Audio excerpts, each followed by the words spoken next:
Thank you, Robert. And I go to Beth for the final question, please. Beth. Thank you so much. Sky. Thank you, Beth Rigby, Sky News. Thank you, Prime Minister. If I could start with you. Prime Minister, President Trump has said he's ready to impose major sanctions on Russia if NATO countries stop purchasing Russian oil. He's got a point, hasn't he? Is that what you now believe is needed to bring Putin properly to the table? And what's your message to the President on US sanctions? And Mr. President, if I may, the King praised your personal commitment last night to finding solutions to the world's most intractable conflicts. You have invested much of your time and effort in Ukraine.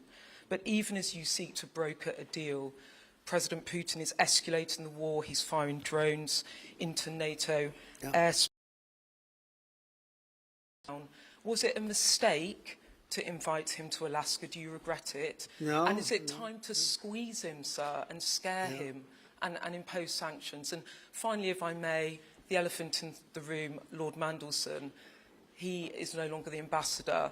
Do you have some sympathy with him that he lost his job over historic links to Jeffrey Epstein? Thank you very much, sir. I don't know him, actually. I had heard that, and I think maybe the Prime Minister would be better speaking of that.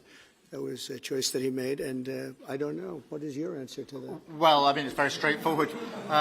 Some information came to light last week which wasn't available when he was appointed, and I made a decision about it, and that's very clear. On the question of the pressure on Putin and on Russia, which is obviously really important. Look, I think it is a challenge to Europe. There are a number of European countries which are too reliant on energy from Russia. The UK actually obviously has almost got nothing at all, but we do need to bear down and work with our European counterparts here. There are one or two countries, I think, that do need to look again at the question of energy. There's no one silver bullet here. We do have to have a wider suite of actions, which we've put in place a number of times, working across Europe and with the United States.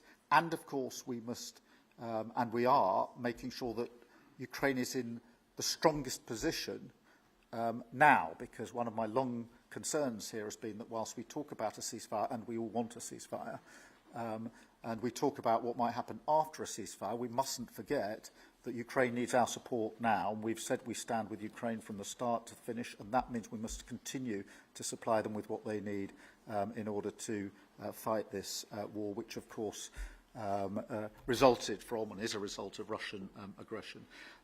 We have particularly done the sort of leadership role in the coalition of the willing, so that if there is a ceasefire and if there is a deal, and I do hope there is, that is then lasting and not then broken, because given previous history, I don't trust Putin. Thank you. Very simply, if the price of oil comes down, Putin's going to drop out. He's going to have no choice. He's going to drop out of that war. And when I found out that the European nations were buying oil from Russia, and as you know, I'm very close to India. I'm very close to the Prime Minister of India. I spoke to him the other day, wished him a happy birthday. We have a very good relationship. He put out a beautiful statement, too. We have, but I said, you know, I sanctioned them. China is paying a very large tariff right now to the United States. But I'm willing to do other things, but not when the people that I'm fighting for are buying oil from Russia. If the oil price comes down, very simply, Russia will settle. And the oil price is way down. You know, we got it way down. We're drilling and we produce more oil than anybody else in the world. We're doing a lot. But I was disappointed to see that. And the Prime Minister was disappointed to see that. And it wasn't him. It was other countries. And you can't do that. You can't do that. You can't. That's not playing fair with the United States. And we can't have that. Thank you. Thank you very much indeed.